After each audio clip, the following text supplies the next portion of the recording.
नमस्कार। HPRC के upcoming TGT JBT exam के लिए जो है हमने जो है वो एक अलग से सीरीज़ जो है वो चलाई है, जिसको हमने अभ्यास HPRC कर जो है वो नाम दिया है। इस सीरीज़ में जो है वो सारे सिलेबस को जो है वो कवर किया जाता है, जो कि HPRC के द्वारा जो है वो ऑफिशियली जो है वो मेंशन किया गया है। सारे सिलेबस को अच्छे से कवर करते हैं और कॉम्प्रिहेंसिव वे में जो है चीज़ों को एक्सप्लेन भी जो है वो किया जाता है, ताकि आने वाले एग्जाम्स में आपको हेल्प मिल सके। अभी हम क्वेश्चन नंबर 1 से डिस्कशन को स्टार्ट करेंगे।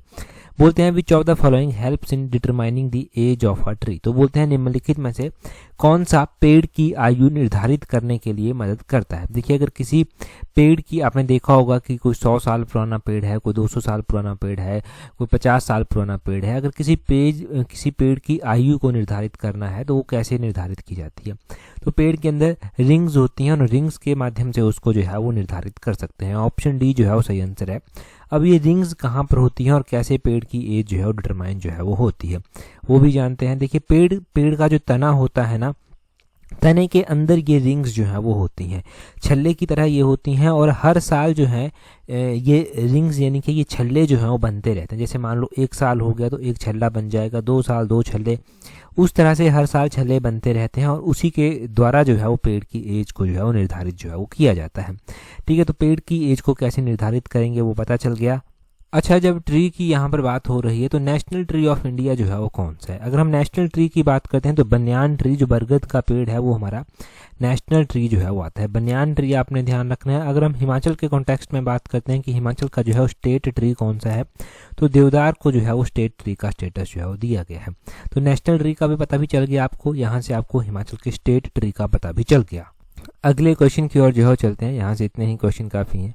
आगे बोलते हैं which of the following is lightest gas. सबसे हल्की गैस जो है वो कौन सी है। तो देखिए, सबसे हल्की गैस जो लाइटेस्ट गैस आती है वो जो है वो हाइड्रोजन गैस जो है वो आती है। हाइड्रोजन जो है वो सबसे हल्की गैस आती है। अब गैस से रिलेटेड भी कुछ इंपॉर्टेंट क्वेश्चन हम यहाँ पर जानेंगे। स्वीट गैस किसको कहते हैं, तो स्वीट गैस का आपने ध्यान रखना है। वो कहते हैं कोल बेड गैस को। किसको? कोल बेड गैस को जो है वो स्वीट गैस के नाम से जाना जाता है।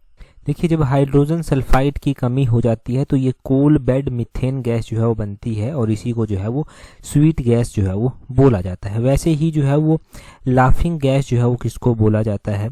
लाफिंग गैस का क्वेश्चन बहुत बार एग्जाम में पूछा गया। तो लाफिंग गैस तो आपको पता है नाइट्रस ऑक्साइड को जो है वो बोला जाता है। कौन सी गैस ऐसी है जो LPG में जो है वो प्रेजेंट होती है, लिक्विड पेट्रोलियम गैस में जो है वो प्रेजेंट होती है। तो प्रोपेन गैस ऐसी है जो LPG में जो है वो प्रेजेंट होती है। प्रोपेन गैस मुख्य गैस होती है LPG की। और वैसे ही ध्यान रखें कि LPG में जो है वो प्रोपेन के साथ ब्यूटेन भी जो है वो प्रेजेंट वैसे होता है। मुख्य प्रोपेन है, प्रोपेन के साथ ब्यूटेन भी होगा। और बल्ब के अंदर कौन सी गैस होती है, तो बल्ब के अंदर जो गैस यूज होती है वो आर्गन गैस जो है वो यूज होती है। आर्गन गैस ध्यान रखें। आपने देखा होगा कि फ्रूट जो है वो उनको पकाने के लिए भी गैस का इस्तेमाल जो है वो किया जाता है। आपने बहुत बार सुना होगा कि ये फ्रूट नेचुरली नहीं पके हैं, इनको किसी गैस के माध्यम से पकाया गया है। तो फ्रूट्स को जो है वो आर्टिफिशियल वे में राइपन करने के लिए जो है वो इथाइलिन गैस जो है वो इस्तेमाल होती है। यहाँ पर लिख देता हूँ, इथाइलिन गैस फ्रूट की राइपनिंग के लिए इस्तेमाल होगी।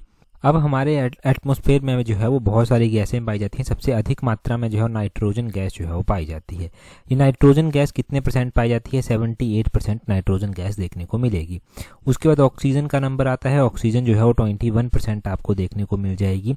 ऑक्सीजन के बाद आर्गन गैस है, 0.934% पाई जाती है। कार्बन डाइऑक्साइड है, 0.037 पाई जाती है।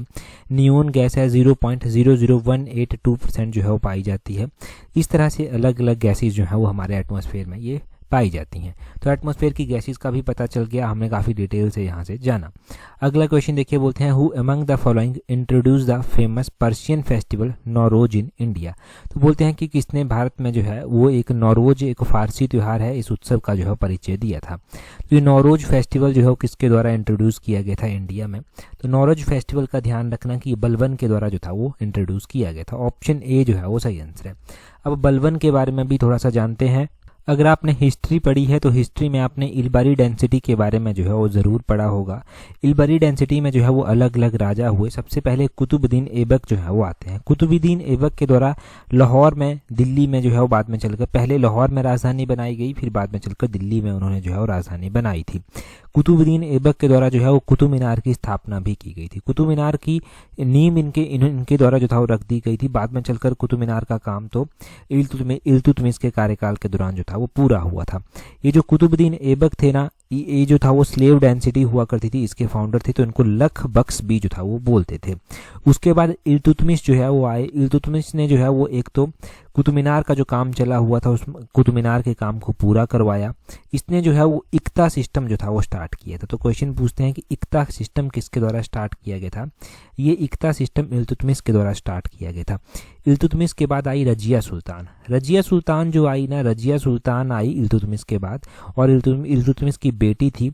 अब रजिया सुल्तान पहली महिला भी हुई, जो कि पहली महिला भी हुई और पहली मुस्लिम महिला भी हुई, जिसने पूरी मेडिवल इंडिया में या फिर आप कहेंगे कि इंडिया के ऊपर जो था वो रूल किया था।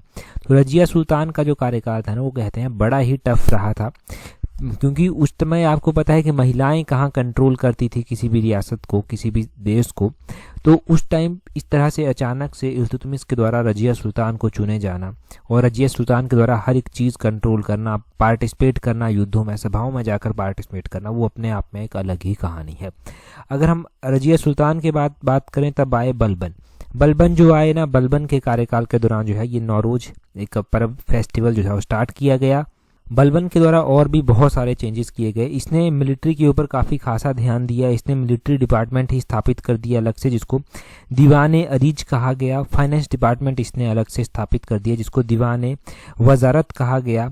इसने जो है वो और भी छोटी छोटी चेंजेस जो हैं वो की। इसने जो है वो सिद्धा और पाइबोस सिस्टम जो है वो इंट्रोड्यूस किए, और भी इसके द्वारा छोटे छोटे चेंजेस किए गए। कई बार इसके द्वारा ड्रिंकिंग के ऊपर बैन लगा दिया गया, जो जोकिंग इनके मजाक करना होता है उसके ऊपर बैन लगा दिया गया। हंसने के ऊपर बैन लगा दिया गया, इनके स्माइल करने के ऊपर भी जो है वो बैन लगा दिया गया था। और ये बैन जो है वो इसने अपने जो इसके कोर्ट में लोग हुआ करते थे या फिर इसके ऑफिसर जो हुआ करते थे उनके ऊपर जो था वो लगाया था। ठीक है, तो इस तरह से स्टिकनेस भी काफ़ी थी। बाद में चलकर खिलजी डेंसिटी आई और भी अलग अलग साम्राज्य जो है वो आते रहे, उनके बारे में अलग अलग क्वेश्चन हम टाइम टू टाइम पढ़ते रहेंगे। मैंने कहा है कि पूरा का पूरा सिलेबस इस सीरीज़ में जो है वो कंप्लीट हम करवाएंगे। तो पूरा सिलेबस, हर एक चीज़ को यहाँ पर टच किया जाएगा। अगले क्वेश्चन में बोलते हैं which of the following battles was fought in 1192। 1192 की बात हो रही है। बोलते हैं कि 1192 में जो है वो कौन सी लड़ाई जो है वो लड़ी गई थी। अगर हम लड़ाइयों की बात करते हैं तो 1192 जो है 92 में जो है वो तराइन का युद्ध जो है वो लड़ा गया था। अब क्वेश्चन सिंपल रूप से ये भी पूछ सकते हैं कि बैटल ऑफ तराइन कब हुई थी, तो वो जो है वो कब हुई थी, वो 1192 में हुई थी। अब ऑप्शन अगर आप देखेंगे तो यहाँ पर फर्स्ट बैटल ऑफ तराइन है, यहाँ पर सेकंड बैटल ऑफ तराइन है। अब कौन सी बैटल थी तराइन की जो इस दौरान जो था वो हुई थी, तो ये सेकंड बैटल ऑफ तराइन थी। ऑप्शन सी जो है वो सही आंसर है। सेकंड बैटल ऑफ तराइन थी जो हुई थी। और सेकंड बैटल ऑफ तराइन की बात करते हैं 1192 में ये हुई थी। इससे पहले फर्स्ट बैटल ऑफ तराइन हुई थी, वो 1191 में जो था वो हुई थी। अब ये हुई किस किस के बीच में थी? ये जो पहली बैटल ऑफ तराइन थी ये मोहम्मद गौरी के द्वारा की गई थी, और मोहम्मद गौरी ने जो है वो इंडिया को इन्वेट, और यहाँ पर जो है मोहम्मद गौरी जो है वो पृथ्वीराज चौहान से जो था वो हार गया था। पहली बैटल में पृथ्वीराज चौहान से ये हार गया था, और दूसरी बैटल जब होती है सेकंड बैटल ऑफ तराइन, उसमें जो है वो क्या होता है, उसमें मुस्लिम जो डोमिनेशन होता है, मुस्लिम डोमिनियन जो होता है वो थोड़ा स्ट्रांग रहता है, और इसमें जो है वो मोहम्मद गौरी के द्वारा जो है वो पृथ्वीराज चौहान को हरा दिया जाता है, राजपूत किंग को हरा दिया जाता है। और उसके बाद इनका जो है वो साम्राज्य फैलता गया। फिर हमने वो इल्बरी डेंसिटी पढ़ी जिसमें कुतुबुद्दीन ऐबक ये सब लोग जो है वो आए, फिर खिलजी डेंसिटी आई, फिर मुगल आए, फिर उसके बाद जाकर मराठा आए थे। तो मराठाओं का कंट्रोल बाद में जो था वो आया, तो वो बहुत बाद में चलकर जो है वो आया था। हम अलग अलग इंपॉर्टेंट बैटल्स के बारे में जानते हैं जो मेडिवल इंडिया में हुई थी। जैसे कि हमने फर्स्ट बैटल ऑफ पानीपत पढ़ रखी है, 1526 में हुई थी।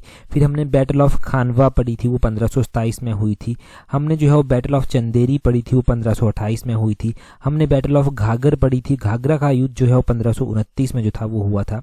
इसके अलावा सेकंड बैटल ऑफ पानीपत की अगर हम बात करते हैं तो सेकंड बैटल ऑफ पानीपत जो हुई थी वो कौन से ईयर में हुई थी, वो 1556 में जो था वो हुई थी। 1556 में सेकंड बैटल ऑफ पानीपत हुई थी और पानीपत की 3 लड़ाइयाँ हुई थी। ये पानीपत की तीसरी लड़ाई कब हुई थी ये तो आप कमेंट कर जो है वो बताएंगे। उसी दौरान बैटल ऑफ हल्दी घाटी हुई थी 1576 में जो था। 1576 में जो था बैटल ऑफ हल्दी घाटी जो था वो हुई थी, ठीक है जी। और थर्ड बैटल ऑफ पानीपत कब हुई थी वो आप बताएंगे। थर्ड बैटल ऑफ पानीपत के अलावा बैटल ऑफ पलासी मैं बता देता हूँ, ये बैटल ऑफ पलासी 1557 में हुई थी, सॉरी 1757 में हुई थी। 1757 में बैटल ऑफ पलासी होती है। और बैटल ऑफ बक्सर होती है, बैटल ऑफ बक्सर 1764 में जो है वो होती है। तो ये बैटल्स हुई थी, हमारी हिस्ट्री में इंपॉर्टेंट बैटल्स हैं ये सारी की सारी, और इन बैटल्स के बारे में आपने ध्यान रखना है। फिर मॉडर्न इंडिया की जो लड़ाइयाँ हुई, हमने जो है वो देश को आज़ाद करने के लिए लड़ाइयाँ लड़ी, वो अलग से जो है वो आती हैं, ठीक है। अगला क्वेश्चन अभी हम देखेंगे कि नेक्स्ट क्वेश्चन में जो है वो हमसे क्या पूछा गया है। अगला क्वेश्चन हम डिस्कस करें उससे पहले अगर आप तैयारी कर रहे हैं अपकमिंग HPRCA के TGT JBT एग्जाम के लिए तो आप हमारी कॉम्प्रिहेंसिव टेस्ट सीरीज को जो है वो ज्वाइन कर सकते हैं।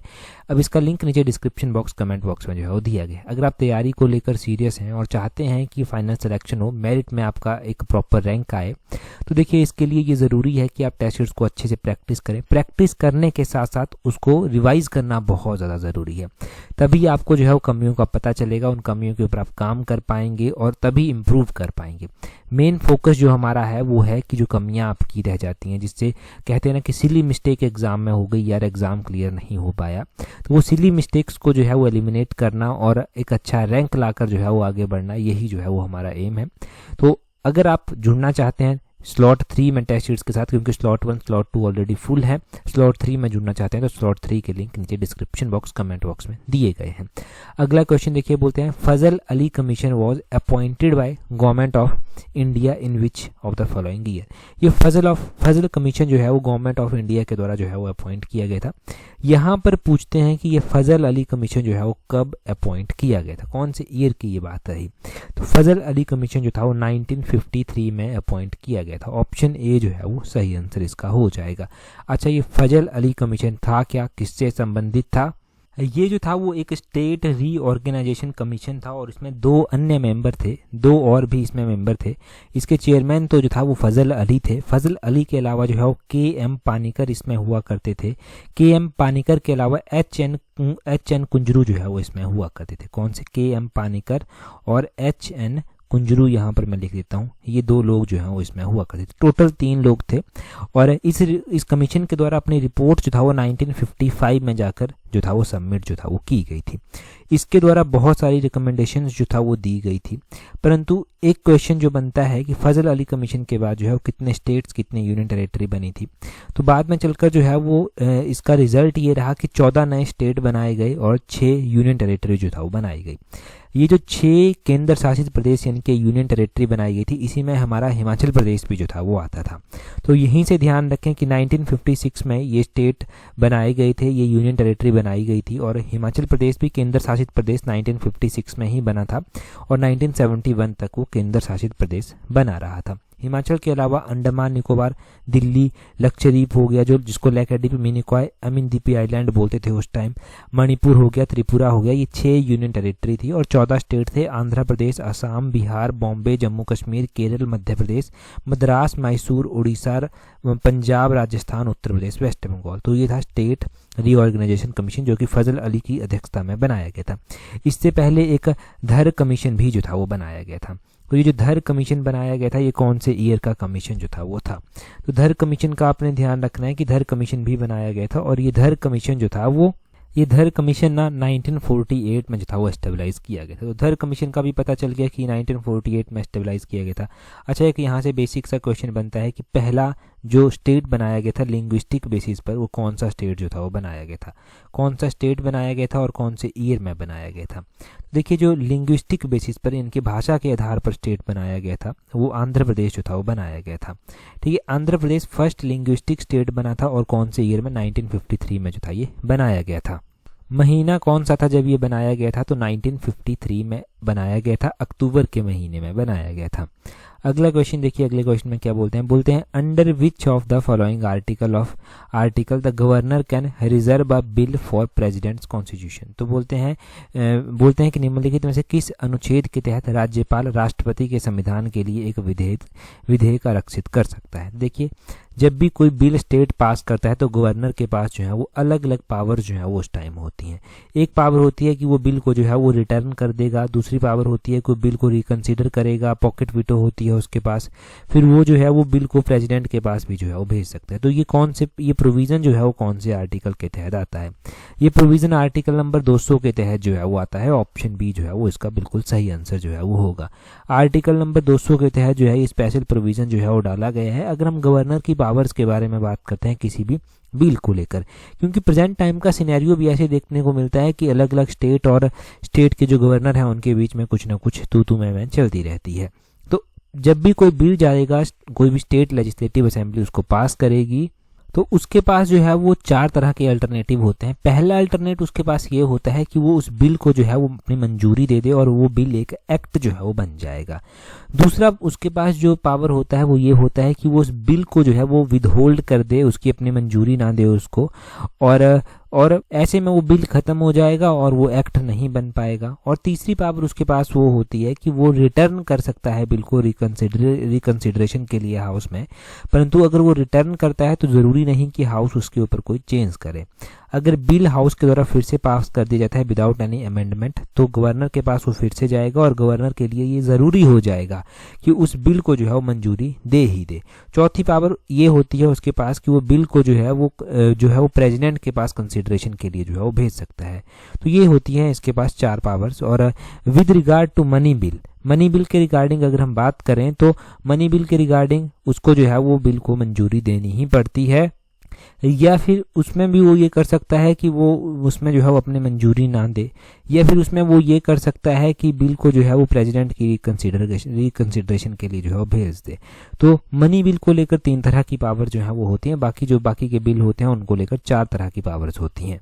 तो यहाँ से अब स्टेटमेंट बनाकर अगर क्वेश्चन पूछा जाता है तब भी आपका सही होना चाहिए। यहाँ से अगर ऑर्डिनरी क्वेश्चन पूछा जाता है एमसीक्यू बेस्ड तब भी आपका सही होना चाहिए।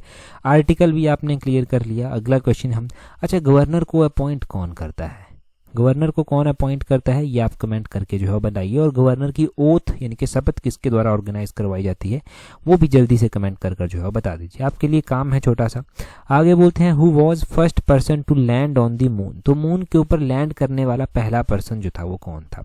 अगर हम मून के ऊपर लैंड होने की बात करते हैं कि मून के ऊपर सबसे पहले जो है वो लैंड किसके द्वारा किया गया था, तो हम पढ़ते हैं कि वो नील आर्मस्ट्रांग के द्वारा किया गया था। उनके साथ एडविन एल्ड्रिन भी थे। ऑप्शन ए जो है वो सही हो जाएगा। और यहाँ पर हम मून के ऊपर जाने वाली बात करें कि मून के ऊपर कौन गया, फिर कौन से ईयर में वो गया, तो ईयर भी काफ़ी इम्पोर्टेंट हो जाता है। और ये जो गए थे मून के ऊपर कौन से मिशन के तहत गए थे, तो ये जो गए थे ये अपोलो 11 मिशन के तहत गए थे। और 1969 की ये बात है, 1969 में जो था ये गए थे।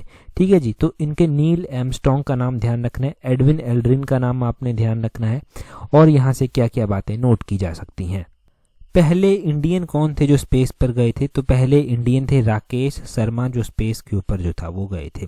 पहले इंडियन कौन थे जो माउंट एवरेस्ट पर गए थे विदाउट ऑक्सीजन, तो वो शेरपा एंग दोरजे थे। शेरपा दोरजे का नाम ध्यान रखना है। पहले इंडियन जज कौन थे जो इंटरनेशनल कोर्ट ऑफ जस्टिस में चुने गए थे, वो डॉक्टर नागेंद्र सिंह जो था वो थे। पहले इंडियन कौन थे जिनको नोबेल प्राइज फिजिक्स में दिया गया था, वो सीवी रमन को दिया गया था और 1930 में दिया गया था। पहला नोबेल प्राइज लिटरेचर में किसको दिया गया था, वो रविंद्रनाथ टैगोर को 1913 में दिया गया था। और पूरे इंडिया में पहला जो नोबेल प्राइज दिया गया था वो रविंद्रनाथ टैगोर को ही दिया गया था लिटरेचर में 1913 में। पहला नोबेल प्राइज इकोनॉमिक्स में किसको दिया गया था, तो इकोनॉमिक्स में पहला नोबेल प्राइज जो है वो इंडियन थे डॉक्टर अमर्त्य सेन जिनको 1998 में दिया गया था।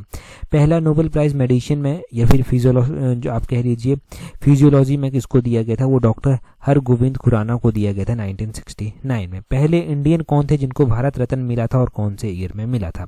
पहले इंडियन को भारत रत्न मिला था 1954 में और डॉक्टर सर्वपल्ली राधाकृष्णन थे, डॉक्टर सी राजगोपालाचारी थे और डॉक्टर सी.वी. रमन थे। इन 3 लोगों को जो था वो दिया गया था। तो ये आपने पूरे वर्ल्ड के जान लिए, जो पहले पूरे इंडिया के जान लिए, जो पहले कोई भी फर्स्ट काम करने वाले थे, जिनको फर्स्ट उपलब्धि जो है वो अपने फील्ड में किसी में भी मिली होगी। अगला क्वेश्चन देखिए, अगले क्वेश्चन में क्या बोलते हैं शिव समुद्रम जल प्रताप कहाँ स्थित है? बोलते हैं द सब Shivasamudram waterfall is on. तो बोलते हैं कि कौन सी रिवर के ऊपर है? तो ये कावेरी नदी के ऊपर जो है वो बना हुआ है। ऑप्शन ए इसका सही आंसर हो जाएगा। अच्छा, इसके बारे में भी क्वेश्चन एग्जाम में पूछे जाते हैं। क्या क्या पूछे जाते हैं वो जानते हैं। ये कौन से स्टेट में आता है, ये क्वेश्चन पूछा जाता है। तो ये कर्नाटक स्टेट में जो है वो आता है। और उसी तरह जो है वो जोग वाटरफॉल के बारे में पूछा जाता है। तो उसी तरह देखो जोग वाटरफॉल भी एक आता है। जोग वाटरफॉल जो है वो सारावती रिवर एक आती है, इसके द्वारा जो है वो क्रिएट किया जाता है। तो सारावती रिवर आपने जोग वाटरफॉल से जो है वो जोड़नी है। हमारे पास जो पूरे वर्ल्ड में वाटरफॉल जो है वो आते हैं, जैसे कि एंजल फॉल एक आता है। एंजल फॉल जो है वो वेनेजुला कंट्री में जो है वो आता है। एक तुगेला फॉल जो है वो आता है, तुगेला फॉल है, ये जो है वो साउथ अफ्रीका में आता है। एक मोंगे फॉल जो है वो आता है, ये मोंगे फॉल नॉर्वे कंट्री में जो है वो आता है। और इस तरह के फॉल आपने 2-3 ध्यान रखने। इंडिया के हमने 2 जान लिए, शिव समुद्रम फॉल जान लिया, हमने जो है जोग फॉल जो है वो जान लिया, इनकी नदियां जान ली हमने। इतना क्वेश्चन यहाँ से जो है वो बन जाएगा और ये इंपॉर्टेंट यहाँ से है। अगला क्वेश्चन देखिए क्या बोलते हैं what does IPO means in the security market. तो बोलते हैं कि जो स्टॉक मार्केट होती है उसमें आईपीओ एक टर्म इस्तेमाल होती है। ये आईपीओ का पूरा नाम क्या होता है? इसका पूरा नाम होता है इनिशियल पब्लिक ऑफर।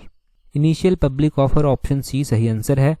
अब देखिए होता क्या है, क्या ये आईपीओ है? देखिए अगर कोई भी शेयर है, जैसे मान लीजिए ऑल एग्जाम में कंपनी है। अब ऑल एग्जाम को क्या करना है? ऑल एग्जाम को अपना शेयर जो है वो स्टॉक मार्केट में लाना है। तो सबसे पहले आएगी उसकी पब्लिक ऑफरिंग, जिसको आईपीओ जो है वो बोला जाता है। अब आईपीओ के लिए आप अप्लाई करेंगे। अब कुछ एक को आईपीओ मिलेगा, कुछ एक को आईपीओ जो है वो नहीं मिलेगा। जब आईपीओ अलॉट हो जाएंगे उसके बाद कुछ टाइम के बाद जो है ये आईपीओ तो बंद हो जाएगा। फिर ये ऑल एग्जाम कर शेयर जो है ये स्टॉक मार्केट में जो है वो आ जाएगा और फिर तो ओपन होगा सभी के लिए, कोई भी इसको खरीद सकता है। तो ये इस तरह से आईपीओ का होता है। मैंने तो ऐसे ही सिंपल सा आपको बताया, परंतु इनिशियल पब्लिक ऑफर होता है। कोई भी कंपनी आएगी तो पब्लिक ऑफर उसके लिए दिया जाता है इनिशियल वे में, तो उसको जो है वो आईपीओ जो है वो बोला जाता है। अगला क्वेश्चन देखिए क्या बोलते हैं which one of the following is not a method of measurement of national income. तो बोलते हैं कि इनमें से कौन सा जो है वो राष्ट्रीय आय को मापने का एक तरीका नहीं है। अब देखिए जब नेशनल इनकम की बात आती है तो नेशनल इनकम को मेजर करने के लिए अलग अलग तरीके इस्तेमाल किए जाते हैं, जैसे कि वैल्यू एडिड मेथड होता है, इनकम मेथड होता है, एक्सपेंडिचर मेथड भी एक होता है, परंतु इन्वेस्टमेंट मेथड कोई मेथड नहीं होता नेशनल इनकम को मेजर करने के लिए। तो ऑप्शन डी जो है वो इसका सही आंसर जो है वो हो जाएगा। ये इन्वेस्टमेंट मेथड जो है वो कोई भी मेथड नहीं होता है नेशनल इनकम को मेजर करने के लिए। बाकी देखिए इंडिया में नेशनल इनकम को मेजर करने के लिए जो है वो अलग अलग तरीके हैं, जैसे कि जीडीपी है यहाँ की, एनडीपी है नेट डोमेस्टिक प्रोडक्ट जिसको बोलते हैं, जीडीपी को ग्रॉस डोमेस्टिक प्रोडक्ट बोलते हैं, जीएनपी होती है ग्रॉस नेशनल प्रोडक्ट जो है वो होती है। इस तरह की चीज़ें जो है वो नेशनल इनकम में जो है वो होती है। नेशनल इनकम मतलब पूरे राष्ट्र की आय, कहाँ से जो है वो पैसा आएगा, कैसे जो है वो पैसे को इन्वेस्ट किया जाएगा, कैसे कैसे वो सर्कुलेट करेगा, कैसे लोगों तक पहुंचेगा, लोग कैसे खर्च करेंगे, वो सारी चीज़ें जो है वो इसमें मिलजुल कर जो है वो आती हैं। फिर टैक्सीज, अलग अलग तरह के टैक्सीज आते हैं। टैक्सीज में भी एक डायरेक्ट टैक्स होता है, एक इनडायरेक्ट टैक्स जो है वो होता है। और अभी तो जीएसटी भी जो है वो आया है, और जीएसटी की अगर हम बात करते हैं तो जीएसटी को जो है वो 1 जुलाई 2017 को जो है वो इम्प्लीमेंट किया गया था। ये 1 जुलाई 2017 से अस्तित्व में आता है और 1 जुलाई को लिए जो है वो जीएसटी डे भी जो है वो हर साल जो है वो मनाया जाता है। तो इतना सब आपने जो है वो यहाँ से ध्यान रखना है। अगला क्वेश्चन देखिए, अगले क्वेश्चन में क्या बोला गया है, बोलते हैं who led the movement for a separate state of Pakistan. तो बोलते हैं कि एक अलग से पाकिस्तान देश बनाने के लिए जो है वो किसने जो है वो आंदोलन चलाया था। तो बोलते हैं कि पाकिस्तान को अलग राज्य बनाने के लिए किसने उस आंदोलन का नेतृत्व किया था, उन व्यक्ति का नाम बताना है। कमेंट कर आप जल्दी से उस व्यक्ति का नाम जो है वो बता दीजिए। इससे पहले की जो वीडियो थी उस वीडियो में हमने पहला ही क्वेश्चन और उस व्यक्ति का नाम उस वीडियो में जो था वो जाना था। अभी कमेंट कर आप बताइए। अगर टेलीग्राम पर आपने हमें ज्वाइन नहीं किया है तो अपने टेलीग्राम से सर्च करना है @allexam31, आपको हमारा टेलीग्राम चैनल मिल जाएगा। टेलीग्राम पर जरूर ज्वाइन कर लीजिए अगर अभी तक नहीं किया है। आज की इस वीडियो में इतना ही है। That's all for today. Thank you very much for watching and listening it very patience.